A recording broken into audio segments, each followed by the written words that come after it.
आज मैं आपको भगवान शंकर की बड़ी ही अद्भुत कहानी सुनाने जा रही हूँ। एक बार भगवान भोलेनाथ पृथ्वी पर भ्रमण के लिए गए तो उन्होंने एक युवा को देखा। वह ईश्वर को दोष देता जा रहा था। वह अपने जीवन से निराश था, दुखी था। तब भगवान शंकर सन्यासी का रूप धारण करके उस युवा को असली दुख के बारे में ज्ञान देते हैं। तो चलिए इस कहानी के माध्यम से समझते हैं कि असली दुख क्या होता है। सुख और दुख एक ही सिक्के के दो पहलू हैं। यह बात तो आपने सुनी ही होगी। सुख और दुख हमारे जीवन में लगातार आते ही रहते हैं। हमें लगता है कि हमारे जीवन में हजारों दुख हैं, हजारों समस्याएं हैं, लेकिन अगर आप वास्तविक तौर पर देखेंगे, अगर आप इस बात को अच्छी तरह से समझे तो आप यह समझ पाएंगे कि हमारे जीवन में केवल एक ही दुख होता है। और दुख क्या है वो हम इस कहानी के माध्यम से जानेंगे, और उस दुख का निवारण, उस दुख का समाधान क्या है वो भी हम इस कहानी के माध्यम से जानेंगे। तो इस कहानी के अंत तक जरूर बने रहिए। एक समय की बात है, एक गांव में एक व्यक्ति रहता था जिसका नाम नीरज था। वह बहुत आलसी था और अपने जीवन से बहुत निराश था। उसका कारण था कि उसने अब तक अपने जीवन में कुछ भी हासिल नहीं किया था। वह कुछ भी नहीं करता था। उसके घर वाले भी इस बात से बहुत परेशान थे। वे चाहते थे कि वह बाहर जाकर कोई अच्छा काम करे, कोई अच्छी नौकरी कर ले, लेकिन वह उनकी एक नहीं सुनता था। घर वाले दूसरों का उदाहरण देकर उसे ताना मारते थे, उसे तरह तरह की बातें कहते थे, लेकिन उसे कोई फर्क नहीं पड़ता था। जबकि उसके सारे दोस्त कामयाब हो चुके थे, कोई अच्छा व्यापार कर रहा था तो कोई अच्छी नौकरी कर रहा था, लेकिन नीरज कुछ नहीं करता था। जिस कारण जब भी कोई उससे पूछता तुम क्या करते हो, वह कुछ नहीं करता था। वह हमेशा सबसे केवल एक ही बात कहता था कि मैं कोशिश कर रहा हूँ, लेकिन उसकी कोशिशों का कोई भी फल किसी को नजर नहीं आ रहा था। देखते ही देखते अब ऐसा समय आ चुका था कि नीरज सभी से मुंह छिपाता फिरता, ताकि उससे कोई ये न पूछ ले कि तुम क्या करते हो। इस कारण वह कभी किसी के सामने नहीं आता था। धीरे धीरे उसका मन दुखी होने लगा। वह बहुत निराश रहने लगा। उसको लगता था वह धरती पर बोझ है। इस कारण वह अपने आप को बहुत अकेला महसूस करता था। एक दिन तो उसके मन में यह विचार उत्पन्न होने लगे कि मेरे हाथों में कुछ नहीं है तो मैं क्या कर सकता हूँ। अकेले बैठकर रोता रहा और भगवान को दोष देता रहा। एक दिन छुपते छिपाते वह घर से निकल कर जा रहा था। तभी उसने रास्ते में देखा कि एक सन्यासी लोगों को प्रवचन दे रहे हैं और प्रवचन में दुख की बातें कर रहे हैं। नीरज कुछ देर के लिए अपना मुंह छिपाकर वहीं खड़ा हो गया ताकि उसे कोई देख ना ले, और चुपचाप उन सन्यासी की बातें सुन रहा था। सन्यासी सभी को प्रवचन में कह रहे थे कि दुख हमारा सबसे बड़ा साथी है। हमें दुख अपने जीवन के बारे में समझाता है, हमें दुख से और हमें जीने का सही तरीका बताता है। दुख हमारे गुरु की तरह, जिससे हमें सीखना चाहिए। आप चाहे तो अपने दुखों को अपना गुरु बना सकते हो और इससे सीख सकते हो, या फिर आप चाहो तो अपने दुखों के कारण रो सकते हो, लेकिन इससे कोई फायदा नहीं होगा, बल्कि आप दिन भर दिन कमज़ोर होते जाएंगे, निराश होते जाएंगे। नीरज छुप छुप कर उन सन्यासी की ये सारी बातें सुन रहा था। जैसे ही उपदेश खत्म हुआ, उन सन्यासी के पास पहुंच उन्हें प्रणाम करके, ये महात्मा, अभी आप कुछ देर पहले दुख को गुरु बता रहे थे। आप कह रहे थे कि दुख से हमें सीखना चाहिए, उन्हें अपना गुरु बनाना चाहिए, लेकिन मैं भी तो अपने दुखों से परेशान हूँ, अपने जीवन से परेशान हूँ। मैंने अब तक जो दुख झेला है, मुझे तो कभी ऐसा प्रतीत नहीं हुआ कि मेरे दुख मुझे कुछ सिखा रहे हैं, बल्कि मुझे तो हमेशा यही लगता है कि वो मुझे पीड़ा दे रहे हैं, तकलीफ दे रहे हैं। और दुख की पीड़ा बहुत भयंकर होती है। ऐसा लगता है अब इसके बाद हमारा जीवन समाप्त हो गया है, इसके बाद हमें कुछ भी नहीं मिलने वाला, और यहाँ तक कि हमें मृत्यु भी इसके सामने कम लगती है। जब लोग हमें ताना मारते हैं, जब लोग कहते हैं कि तुम क्या कर रहे हो, तो मन को बहुत ठेस पहुँचती है और मैं उनसे कुछ नहीं कह पाता। नीरज की यह सारी बातें सुनकर महात्मा नीरज से कहता है, बेटा तुम्हें क्या दुख है, तुम दुख के बारे में ऐसी बातें क्यों कह रहे हो। नीरज ने अपने ऊपर बीती हुई सारी बातें उन सन्यासी को बता दी और कहने लगा, हे महात्मा, क्या आपके पास मेरे दुख का कोई समाधान है। नीरज की बात सुनकर सन्यासी मुस्कुराने लगे और नीरज से कहते हैं, बेटा जब तुम्हारे जीवन में कोई असली दुख आए तब तुम मेरे पास आना, मैं उसका समाधान तुम्हें अवश्य बताऊंगा। उन सन्यासी की बात सुनकर नीरज थोड़ा सा अचरज में पड़ गया। उसे यह समझ नहीं आ रहा था कि क्या उसने अब तक जो दुख झेला वह असली दुख नहीं है। उसने जो अब तक पीड़ा सही, जो ताने सहे, जो तकलीफ़ें उठाई है, क्या वह असली दुख नहीं है। आगे वह मन ही मन अपने आप से कहता है कि जब मुझे मेरे अपने ही नहीं समझ पाए तो ये महात्मा क्या समझेंगे। इतना सोचकर वह वहाँ से चला गया। सभी लोगों के ताने सुन सुनकर नीरज बहुत टूट चुका था और बहुत निराश हो चुका था, जिस कारण उसने निर्णय लिया कि अब वह कुछ करके दिखाएगा। उसने अपने पिता से थोड़ा सा रुपया लिया और उन रुपये से उसने एक व्यापार शुरू किया। उसके पिता बहुत खुश थे कि कम से कम मेरा बेटा कुछ करने का प्रयास तो कर रहा है, लेकिन उसे व्यापार में कोई सफलता नहीं मिल रही थी, जिस कारण वह बहुत हताश हो चुका था, वह बहुत निराश हो चुका था। उसे यह समझ नहीं आ रहा था कि वह क्या करे, किस तरह से अपने व्यापार को आगे बढ़ाए। तभी उसके पिता ने उससे कहा, बेटा कोई बात नहीं, इस तरह से प्रयास करते रहो, आज नहीं तो कल सफलता अवश्य मिलेगी। नीरज ने अपने पिता की बात मानी और अपने व्यापार में और भी कड़ी मेहनत करने लगा। धीरे धीरे उसे सफलता मिलने लगी और फिर उसने रफ्तार पकड़ ली। देखते ही देखते 4-5 सालों के अंदर वह एक बड़ा व्यापारी बन गया। अब उसके पास धन दौलत की कोई कमी नहीं थी। लोग उसे पहले नापसंद किया करते थे, उसे पसंद करते थे, उसकी चिंता करते थे, उसके कार्यों की सराहना करते थे। उसके माता पिता भी अब अपने बेटे से बहुत खुश थे और उसकी सफलता से वे अत्यंत प्रसन्न थे। नीरज के दोस्तों की संख्या लगातार बढ़ती जा रही थी। नीरज के कुछ दोस्तों ने उसे यह सलाह दी कि उसे अपना व्यापार तेजी से बढ़ाना चाहिए, उसे फैलाना चाहिए। जब तुम केवल इस नगर के सबसे बड़े व्यापारी हो, तब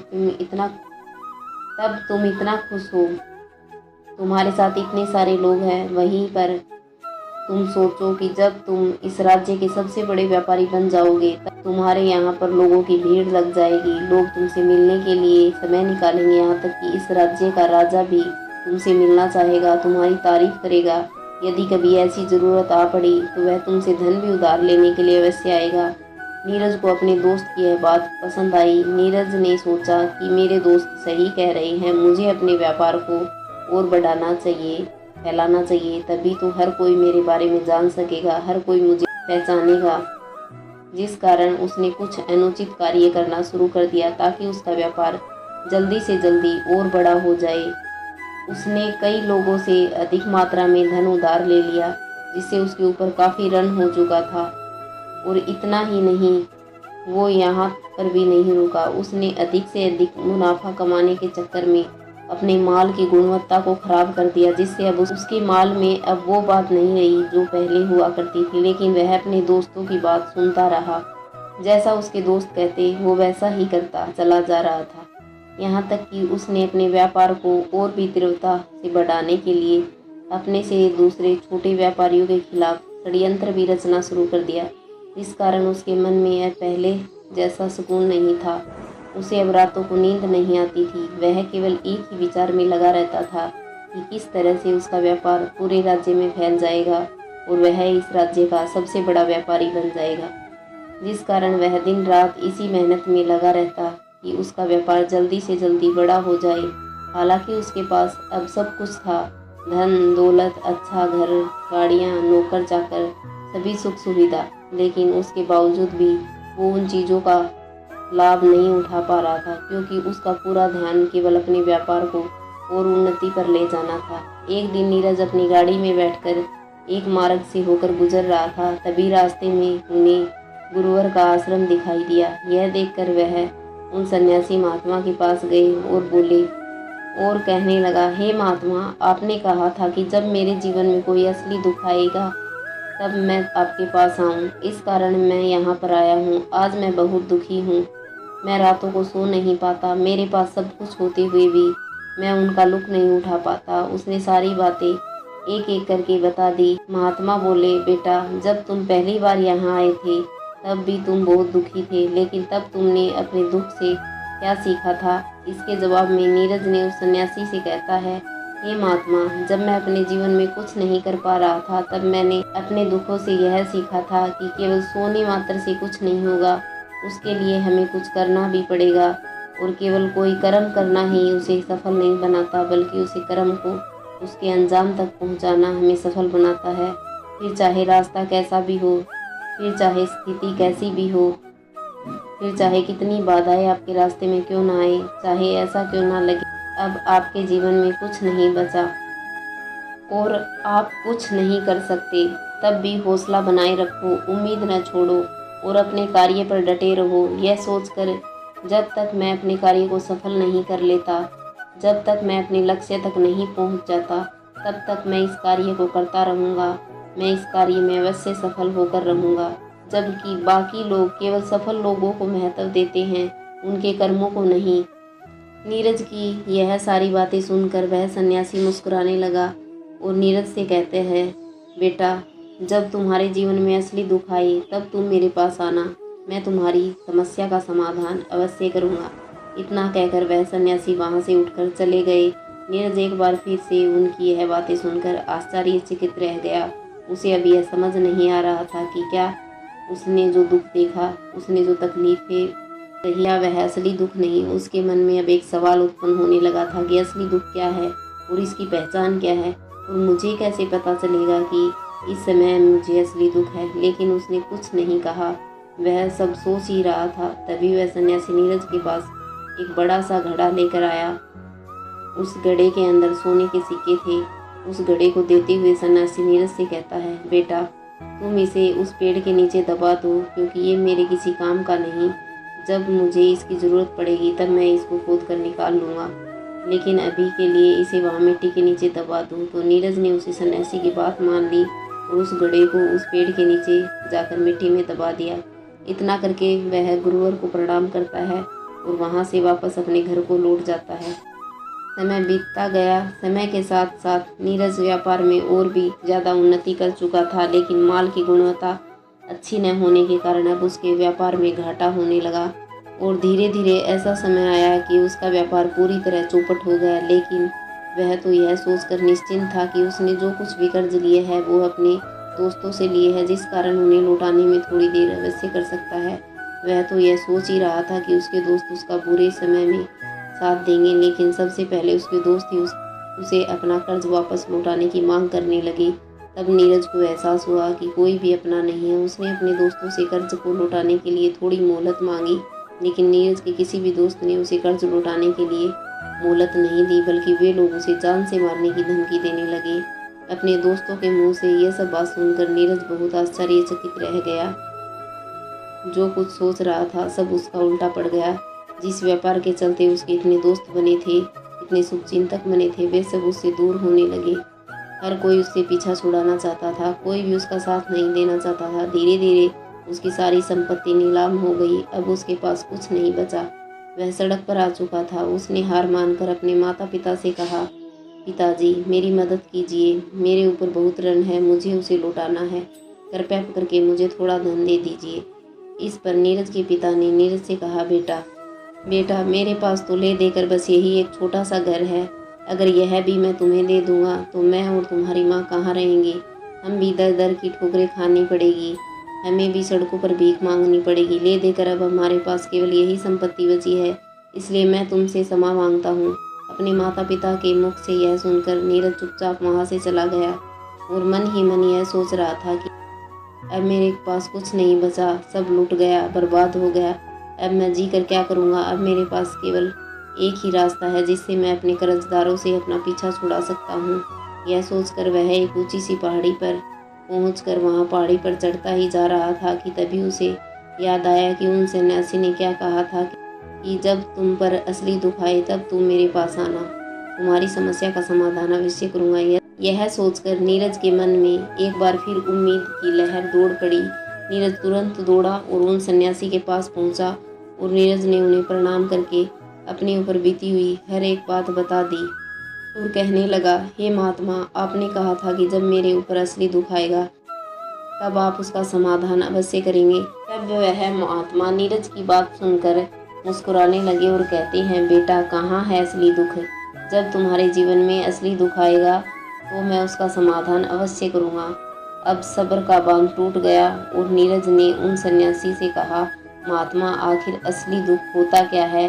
क्या मैंने आज तक जो भी दुख झेला, जो तकलीफ़ें आज तक मैंने सही, क्या ये दुख नहीं? क्या इसे दुख नहीं कहते? तभी वो सन्यासी नीरज से कहता है, बेटा, पहले मुझे ये बताओ कि तुमने अपने दुख से क्या सीखा? इसका जवाब देते हुए नीरज उन सन्यासी से कहता है, हे महात्मा, मैंने तो यही सीखा है कि जो लोग तुम्हारी तरक्की में तुम्हारा पीछा करते हैं, तुम्हारे साथ जुड़ते हैं, वो लोग तुम्हें अवश्य धोखा देंगे, क्योंकि ऐसे लोग बुरे समय पर तुम्हारा साथ नहीं देने वाले, बल्कि तुम्हारा फायदा उठाने का ही प्रयास करेंगे। इसलिए ऐसे लोगों पर भरोसा ना करें।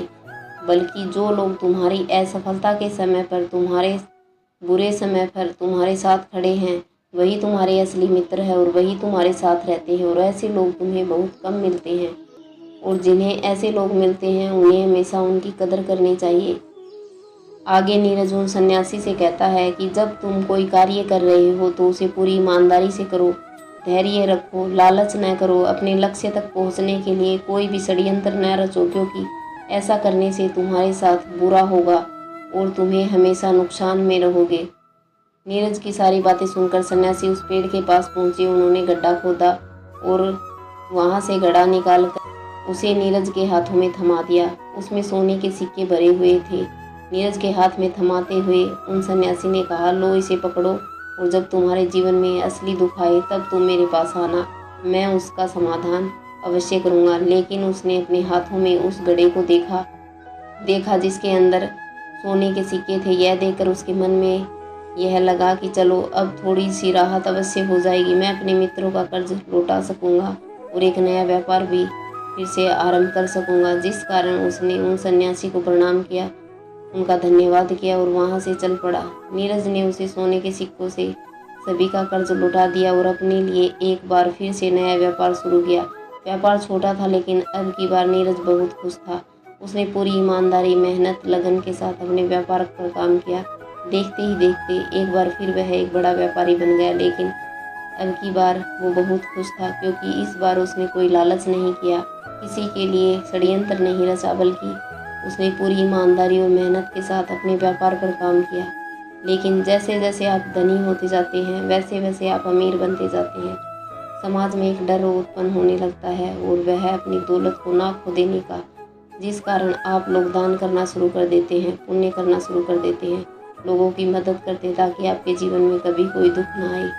लेकिन यह जीवन सुख और दुख का संगम है, जिस कारण हर व्यक्ति को सुख और दुख से होकर गुजरना ही पड़ता है। इस वजह से एक बार फिर से नीरज के जीवन में एक और दुख उत्पन्न हो गया। अब की बार उसके माता पिता दोनों की मृत्यु हो गई। नीरज अपने माता पिता से बहुत प्रेम करता था, जिस कारण उसके मन पर गहरा आघात पहुंचा। अब आखिरी बार वह उन्हें देख रहा था। उसके मन में हजारों सवाल उत्पन्न होने लगे। वह अपने घर लौटा। घर लौटकर उसने देखा कि जिस संपत्ति के लिए वह हमेशा लड़ते झगड़ते रहते थे, आज उसकी देखभाल के लिए कोई नहीं था। उसके माता पिता ने जो भी मेहनत की, जो भी अपने जीवन में इकट्ठा किया, सब यहीं रह गया। लेकिन सब कुछ खत्म हो चुका था और नीरज का मन अब बहुत बेचैन हो रहा था। उसके मन में हजारों सवाल उत्पन्न हो रहे थे और वह अपने आप को बहुत अकेला महसूस कर रहा था। इधर उधर देखा, लेकिन उसे कुछ समझ नहीं आया। तभी उसे सन्यासी महात्मा की याद आई। वह तुरंत भागकर उन सन्यासी महात्मा के पास पहुंचा और देखते ही उन सन्यासी ने नीरज से सवाल किया और कहा, क्या बात है बेटा, क्या कोई फिर से दुख आ गया है? तभी नीरज ने कहा, नहीं गुरुदेव, अब तो सब ठीक है, लेकिन आज मेरे माता पिता की मृत्यु हो गई है और मैं बहुत अकेला महसूस कर रहा हूँ। मैं बहुत दुखी हूँ, जैसे कुछ खाली सा है, जैसे कुछ अकेलापन सा है। तभी वह सन्यासी नीरज से कहता है, बेटा इसमें दुखी होने वाली बात क्या है? यह तो जीवन है, एक दिन तो सभी को जाना है। यहाँ पर कोई रहने नहीं आया, न ही कोई रहेगा। हम सब एक न एक दिन मृत्यु को प्राप्त हो ही जाएंगे, और मृत्यु कब आएगी यह किसी को नहीं पता। हो सकता कि तुम्हारी मृत्यु कल हो जाएगी या फिर आज और अभी भी हो सकती है। नीरज आश्चर्यचकित रह गया। उसने उन महात्मा से कहा, महाराज आप यह क्या कह रहे हैं? अभी तो मैं जवान हूँ और मुझे तो अभी अपनी पूरी उम्र जीना है। मैं तो जीना चाहता हूँ, कुछ करना चाहता हूँ, और आप कह रहे हैं कि मैं मृत्यु को प्राप्त हो सकता हूँ। इस पर वो सन्यासी नीरज से कहते हैं, बंदे इस भ्रम में मत रहना कि मृत्यु केवल बूढ़े को आई है। बूढ़ों के सामने तो उसके जवान बच्चे तक मर जाते हैं। मृत्यु कभी किसी की उम्र देखकर नहीं आई और न ही किसी को बता कर आई है। उन महात्मा के मुख से यह सारी बातें सुनकर नीरज और भी ज़्यादा बेचैन हो गया और वह चुपचाप वहाँ से चला गया। उसके मन का खालीपन अब उसके मन का खालीपन अब भी वैसे का वैसा ही था। अपने आप को बहुत अकेला महसूस कर रहा था। उसके बाद से उसका मन अपने व्यापार में भी नहीं लगता था। जब भी कोई कार्य करता तो उसके मन में ढेर सारे प्रश्न उठने लगते। वो क्या कर रहा है, क्यों कर रहा है, उसने इस कार्य को क्यों किया। उसके मन में अब एक और प्रश्न उत्पन्न होने लगा था, क्या हम यहाँ पर केवल इसलिए आते हैं कि इस जीवन को जिए और एक दिन मृत्यु को प्राप्त हो जाएं। वह यह समझ नहीं पा रहा था कि जीवन का असली मतलब क्या है। उसने कई विद्वानों से पूछा, अपनी तरफ से हर मुमकिन कोशिश की, खोजबीन की, लेकिन उसे कोई जवाब नहीं मिल रहा था। जब उसे कोई जवाब नहीं मिला तो उसका दुख और भी बढ़ गया, जिस कारण उसके मन की बेचैनी और बढ़ चुकी थी। उसे यह समझ नहीं आ रहा था कि वह क्या करे, कहाँ जाए, किससे पूछे। उसे फिर से उन सन्यासी महात्मा की याद आई और उसने अपने मन की सारी बातें उन गुरुवर को बता दी। तभी वह सन्यासी मुस्कुराने लगे और नीरज से कहते हैं, बेटा, आज पहली बार तुम्हारे जीवन में असली दुख उत्पन्न हुआ है। वास्तव में तो यही है जिसे हम दुख कह सकते हैं, जो दुख कहलाने के लायक है कि हमें पता ही नहीं कि हम क्या कर रहे हैं, कहाँ जा रहे हैं, क्यों जा रहे हैं, वो कौन है, क्या है, हम क्या करना चाहते हैं। तभी नीरज ने कहा, महात्मा, मेरे इस दुख का समाधान कीजिए, मुझे इस दुख का निवारण दीजिए। वह सन्यासी नीरज से कहते हैं, हम सबके अंदर क्रोध, लालच, लोभ जैसी कई वासनाएं हमारे अंदर घर करके बैठ जाती हैं, जिस कारण हम अपने जीवन को टुकड़ों में जीते हैं और हमारी चेतना कभी एक नहीं हो पाती। हम कभी एक जगह सोच नहीं पाते, समझ नहीं पाते और हमारी ऊर्जा शक्ति पूरी तरह छिन भिन्न हो जाती है। और आजकल के दौर में हमारे पास तो इतना भी समय नहीं कि हम एक पल के लिए अपने आप को देख सकें, अपने आप को समझ सकें। वास्तविकता में तो कोई यहाँ पर अपने जीवन भर के लिए दुख को चिल्लाता रहता है। उसका समाधान निकालने का हर मुमकिन प्रयास करता है, लेकिन जिसे हम दुख समझते हैं वह तो दुख है ही नहीं। इसका समाधान कहाँ से मिलेगा। यह तो परिस्थितियाँ हैं जिसके कारण हम अपने आप को दुखी समझते हैं। जैसे हम एक स्थिति से निकलते हैं, हम दूसरी स्थिति में फंस जाते हैं। इस प्रकार हम पहले समस्या का सामना करते हैं, इस प्रकार हम दूसरी समस्या का सामना करते रह जाते हैं और हम इन परिस्थितियों से हार मान लेते हैं। जब हमें लगता है कि अब कोई रास्ता बचा ही नहीं, तब हमारे सामने केवल एक ही रास्ता नजर आता है, वह मृत्यु का। लेकिन यह कोई समाधान नहीं है, कोई रास्ता नहीं। इसलिए यदि आप सचमुच अपनी समस्याओं का समाधान चाहते हैं तो अपने आप को इकट्ठा करना सीखें, अपनी ऊर्जा को इस संसार में वापस कीजिए, उसे एक करें, उसके ऊपर ध्यान लगा। मृत्यु से पहले अपने आप को पहचानो, अपने आप को जानो, अपने आप को बिखरने ना दो। तभी नीरज सन्यासी से कहता है, हे महात्मा, क्या हमें इस जीवन को नहीं जीना चाहिए, क्या हमें अपनी इच्छाओं को नहीं पूरा करना चाहिए। तभी वह सन्यासी नीरज से इस सवाल का जवाब देते हुए कहते हैं कि हमें किसी से भी लगाव नहीं रखना चाहिए, हमें अपनी इच्छाओं को मार देना चाहिए, हमें संपत्ति इकट्ठी नहीं करनी चाहिए, क्योंकि हम मनुष्य की इच्छाएं, वासनाएं, कामनाएं ऐसी होती हैं जैसे मानो कि एक पर्वत से गिरता हुआ झरना, जिस पर किसी का नियंत्रण नहीं सिवाय देखते रहने की और परेशान होने की। लेकिन जब तुम अपने ऊपर ध्यान देने लगते हो, तब तुम अपने आप को पहचान जाते हो, समझ जाते हो, तब तुम इस पर नियंत्रण कर सकते हो। तब इच्छाएं भी तुम्हारे बस में होती है और फिर तुम चाहे जो उन्हें पूर्ति कर सकते हो। गुरुदेव की यह सारी बातें सुनकर नीरज ने गुरुदेव से कहा, महाराज, आपका बहुत बहुत धन्यवाद। आपने मेरी सबसे बड़ी समस्या का समाधान आज कर दिया है। मैं आज से अपने आप को एकत्रित करूंगा। गुरुदेव, मानव शरीर में ऊर्जा है, बहुत शक्ति है, वह बेकार के कामों में लगा रहता है, जिस कारण हमारा जीवन